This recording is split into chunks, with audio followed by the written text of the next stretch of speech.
our KEO speaker. He is a 25 years old Toastmaster. Distinguished Toastmaster Ron MacTavish. In his presentation this evening, Ron will reflect on his completion of his path, visionary communication. Alluding to growth he has experienced during the completion of this path, this implies that completing the Toastmasters pathway is the reason for growth. Not necessarily, says Ron. Usually, this is how protagonists in the story react to the change and foster growth. Just as it was for the characters in Charles Dickens' classic novel, A Tale of Two Cities, as responded to the events leading up and including the French Revolution. Inspired by Dickens' theme, please help me welcome Ron MacTavish with his pandemic presentation entitled Tale of Two Toastmasters Club. A Tale of Two Toastmasters Club, Ron MacTavish. Over to you. Charles Dickens opens his classic Tale of Two Cities with one of the most famous lines in all of literature. It was the best of times, like it is in Qatar today. It was the worst of times. And so it has been for all of us in the 32 months of the global pandemic. During the pandemic, our world has changed permanently. There are some people and some businesses who have come out of the pandemic in a better place, and that's because they innovated. On the other hand, there are many people and lots of organizations who have come out of the pandemic in a darker place, and that's because they never adapted.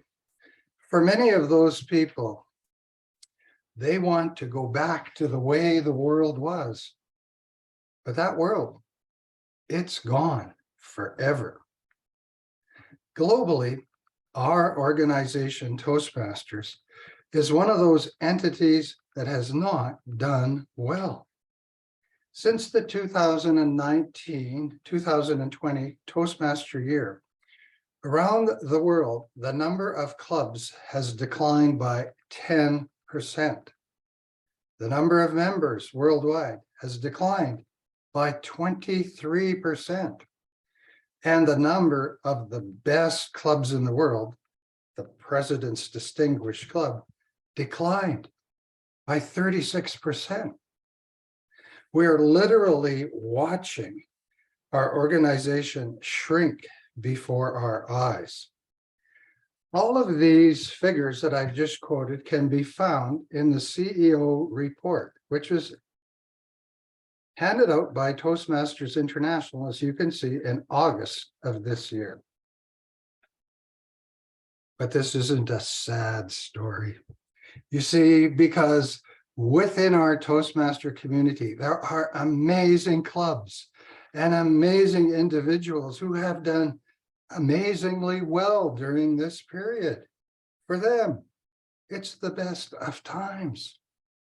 ToastEd is one of those clubs, except maybe today, but ToastEd is one of those clubs, because what more can you say about a club that is chartered in December of 2021, a pandemic year, and it's done fantastically because 6 months later, it earns the designation of President's Distinguished Club.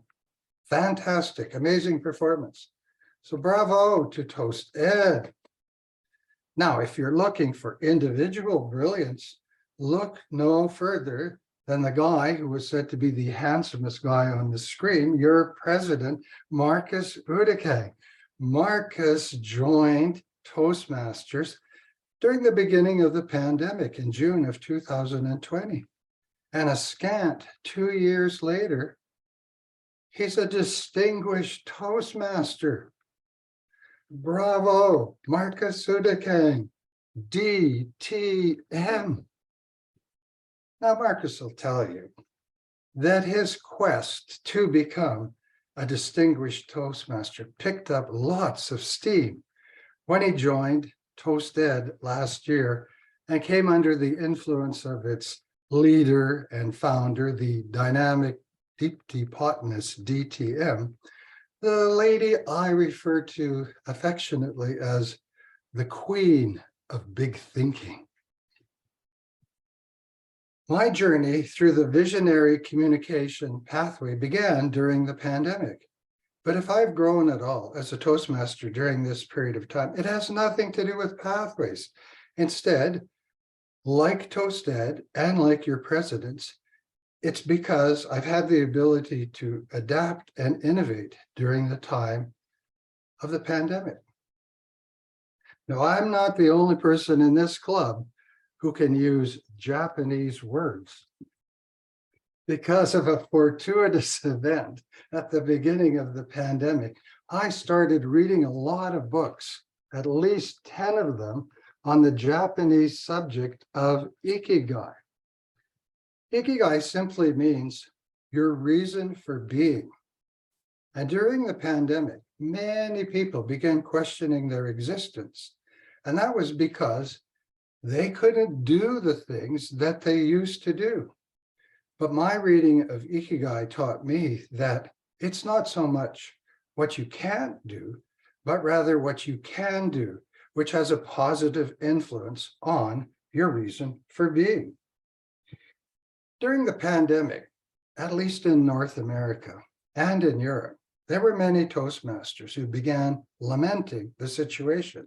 They would say things like, if I can't go to a Toastmaster meeting in person, it's not Toastmasters. But of course you can go to a Toastmaster meeting during a pandemic. You do it with Zoom, you do it online. And those people, well, they just didn't adapt. But you can succeed online, as ToastEd has proven, and as the Connected Communicators, the top club in District 42, to which Marcus and I also belong. Toastmasters is one of the things that we can do during a pandemic.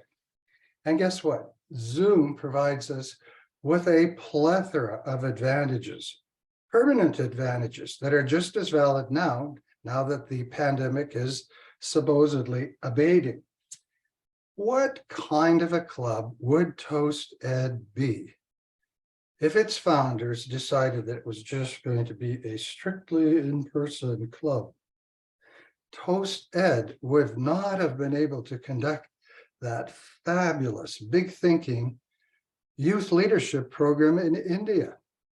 ToastEd would not have been able to attract a wide array of people from countries as diverse as Sri Lanka, Qatar, India, and Canada, nor would our club have been able to attract these brilliant KEO speakers that come from Toastmaster clubs all around the planet. Our organization's name is Toastmasters International. And because of Zoom, we can finally embrace being international in scope and having international members. In fact, going on Zoom is the second most important new initiative in the history of Toastmasters. Now, Toastmasters has never been an early adopter of progressive ideas. And this is borne out in the most promising, the top new initiative ever in the history of Toastmasters. And that never happened until finally, 1974. And that's when Toastmasters saw the light and allowed women to become members of the organization. Can you imagine Toastmasters today without women, who make up 56% of the global membership? Pretty hard to do Toastmasters without women. I think we will look back on this pandemic period of time and raise a similar attitude. We'll say, how did we do Toastmasters before without Zoom? Pretty hard to do. In July of this year, I attended a spectacular Zoom event, and it was entitled the World Leadership Summit. It was the brainchild of a creative Toastmaster who wanted to create a memorable DTM project. This Toastmaster was Bram Mamone, and some of you will remember that Bram Mamone came earlier in the year and gave a KEO speech at our club. Well, Bram's idea is that he would build a program and invite some of the brightest minds in Toastmasters to this event. And as a result, more than 400 people showed up to his day-long 8-hour event. And one of those bright lights was former international president Deepak Menon from Delhi. And in a discussion about Toastmasters, he produced this quote, which has been heard around Toastmasters before. But he said, at Toastmasters, everything happens at the club level. And by that, he meant, if you're looking for excellence, and if you're looking for innovation, do it at the club level and don't wait for it to be dropped down from the sky by those brilliant people at the headquarters of Toastmasters International. Do it at your club. Well, I'm happy to report that big thinking is a hallmark of ToastEd. In fact, in my 20 years of being a Toastmaster, I have never run across a club that has the sheer audacity of ToastEd. I mean, what kind of a Toastmaster club, 3 months after it charters, decides to create a super event? Well, really 5 super events to salute International Women's Day. And in doing so, helps those 5 event organizers get their high performance leadership program. Well, that's the big thinking of ToastEd. Another great attribute to have that's similar is coloring outside the lines. And that means the creative stretching of traditional rules. You see, if you stretch yourself, or if you stretch your organization, the people in that organization grow as a person. Allow me to give you a Toastmaster example.